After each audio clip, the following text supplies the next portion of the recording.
Sud Radio, on décrypte le monde.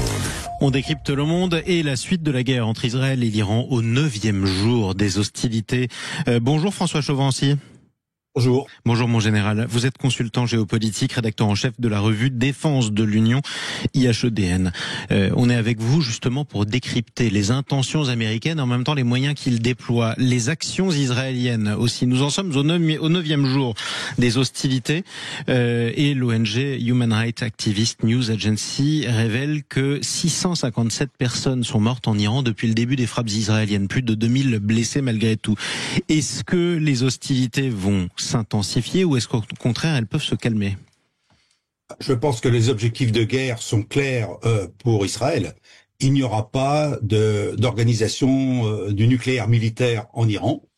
L'Iran devra plier le ou les genoux et devra accepter cette dénucléarisation et arrêter ces menaces de déstabilisation de la région. Donc ça, c'est l'objectif clairement annoncé. Maintenant, est-ce qu'Israël a les moyens d'y parvenir tout seul?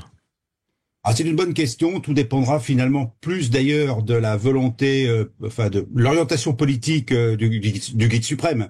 Car pour l'instant, c'est une volonté plutôt politique que militaire. Constatons que sur le terrain, l'Iran n'est pas en mesure de s'opposer aux attaques israéliennes. L'espace aérien iranien est complètement dominé par Israël.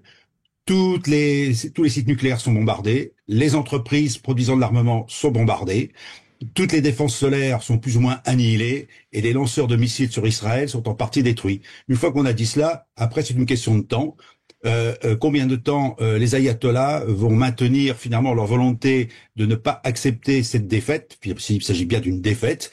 Et voilà, donc Israël sera en mesure, à mon avis, au moins dans les 15 jours, pour prendre une date un peu plus géopolitique, oui, l'implication américaine, Israël, si elle tient ce délai et effectivement donne des coups suffisamment sévères à l'Iran, oui, sans aucun doute, à un moment donné, l'Iran devra céder, mais ça reste quand même soumis à une volonté politique des ayatollahs. Une volonté politique des ayatollahs et une volonté politique aussi américaine. Plusieurs déclarations américaines, on va y revenir d'ailleurs dans un quart d'heure, notamment avec notre invité politique Daniel Obono. Plusieurs déclarations politiques américaines. D'abord, l'intervention américaine interviendra peut-être dans 2 semaines, peut-être un petit peu avant. On n'a jamais vu un président américain souffler ainsi le chaud et le froid sur une question aussi grave que celle qui consiste à faire entrer en guerre ou non son pays. Vous avez tout à fait raison. Le seul problème quand même avec Donald Trump, c'est sa méthode de fonctionnement. Donc il travaille comme ça, oserais-je dire, avec cette incertitude qu'il diffuse autour de lui. C'est aussi une manière de négocier, puisqu'en fait, il laisse à chaque fois une certaine opportunité à l'autre de faire des propositions acceptables. N'oublions pas non plus que Donald Trump, par construction, depuis toujours, est un pacifiste, en fait. Il n'aime pas la guerre. Mais s'il doit la faire, il la fait. Et n'oublions pas non plus qu'en termes de politique intérieure, qui me semble le principal, je dirais, facteur de sa réflexion, une grande partie de son électorat est opposée à un engagement militaire à l'extérieur des États-Unis. C'est une partie de son programme. Trump a dit qu'il ne fera pas la guerre. Oui. C'est même une promesse. Nous ne ferons pas la guerre. Pourtant, à l'heure où nous parlons, 3 porte-avions américains se rapprochent de l'Iran. Qu'est-ce que les Américains peuvent faire de plus que ce qu'Israël fait déjà militairement sur l'Iran? En fait, je pense que dans un premier temps, c'est d'appuyer les opérations israéliennes sans y participer. C'est-à-dire que si Israël était en difficulté à un moment donné, pourquoi pas intervenir? 3 porte-avions, ça correspond à plus de 200 avions de chasse américains, ce qui veut dire en gros l'équivalent presque de l'armée israélienne. C'est aussi, outre ces 3 groupes aéronavals, dont un est déjà en place, ne l'oublions pas, 40 000 soldats américains au Moyen-Orient.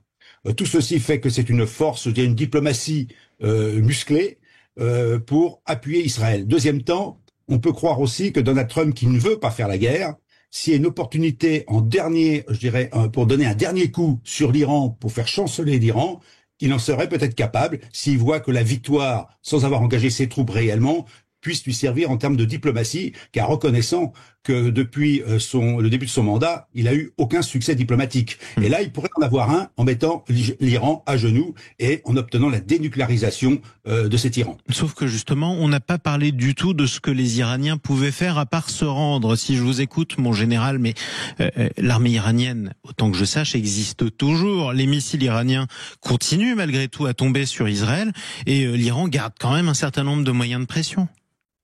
Vous avez raison. Alors les moyens de pression militaire sont quand même faibles. On estime environ l'Iran à environ 2000 missiles. Ils en ont tiré environ 400 et aujourd'hui ils en tirent 20-25 par jour. Donc on voit déjà que la cadence s'est fortement réduite. Une grande partie des lanceurs ont été détruits. Donc déjà cette capacité de nuisance sur Israël est très affaiblie. L'armée iranienne, c'est 2 blocs. C'est les gardiens de la révolution d'un côté, 190 000 hommes, les idéologues, et l'autre côté l'armée régulière, à peu près autant, avec pas mal de conscrits. Cette armée régulière a été très affaiblie par le guide suprême lui-même. La vraie garde du régime, c'est les passes d'Aran. Or, les passes d'Aran, remarquez qu'ils ont été la cible de beaucoup d'attaques, et tout l'état-major, ou en partie de l'état-major des passes d'Aran, a été éliminé physiquement. Donc ces armées-là, ces 2 armées qui se côtoient, ne sont pas en mesure de faire la guerre. Et n'oublions pas, dernier point, que ce n'est pas une guerre terrestre, ou peut-être où l'Iran pourrait gagner quelque chose. C'est une guerre à distance. Vous avez 2000 kilomètres, ou un peu moins, entre Israël et l'Iran. Donc la seule bataille qui se fait vraiment, ou la seule campagne militaire, elle est aérienne, et avec ce qu'on pourrait appeler de l'artillerie à longue distance. Et donc finalement, la suprématie numérique que pourrait avoir l'Iran dans un conflit conventionnel ne s'exerce pas. Donc on est bien sous une pression différente. Et puis ajouter quand même les actions de renseignement offensifs d'Israël. Vous pouvez aussi ajouter les guerres cyber. La guerre cyber qui était très importante sur l'Iran, et puis quand même l'attente qu'une population iranienne se révolte d'une manière ou d'une autre contre les mollahs. Donc tout ceci sont des facteurs qui rentrent dans la stratégie. Oui, on est d'accord, mon général, mais enfin, est-ce qu'on imagine sérieusement une population se réjouir du fait d'être bombardée ? Oui, c'est aussi, on le dit à chaque fois, mais je vous rejoins, on n'aime pas être bombardé, qui que ce soit d'ailleurs. Heureusement. Heureusement, c'est pas le but. N'oubliez pas que le but de la guerre, ce n'est pas de taper sur les populations, et que c'est vrai que l'ONG que vous avez citée tout à l'heure évoque les pertes. Oui, mais dans toute guerre, il y a des pertes qu'on appelle malheureusement dommages collatéraux. C'est le triste lot de la guerre. Oui, mais il y a peu de chances malgré tout que la population civile iranienne accueille ces frappes comme des frappes de libération. C'est pas comme ça que ça marche, mon général. Je suis pas ça. Oui, il n'acceptera pas ça comme une manière de libération. Vous avez vu les manifestations hier organisées à Téhéran. Oui, tout à fait. À l'issue, finalement, du vendredi, qui est la journée où dans les mosquées, on peut donner des consignes. Mais je crois que vous avez quand même une grande partie de la population iranienne qui est opposée au Mollah. Elle n'a pas les moyens de s'y opposer, je dirais, autre que d'une manière pacifique. Et je dirais que toute fragilisation du régime de Mollah pourra apporter un changement politique de l'intérieur. Et pour être très clair, il n'est pas question, même dans mon esprit, qu'il y ait des troupes étrangères en Iran. En revanche, il faut obtenir ce changement de l'intérieur, qui sera effectivement très aléatoire en fonction des facteurs que je viens d'évoquer. Oui, et ça dépendra beaucoup aussi des Iraniens, évidemment, à commencer par eux. Merci, mon général. François Chauvency, consultant géopolitique, rédacteur en chef de la revue Défense de l'Union, IHEDN.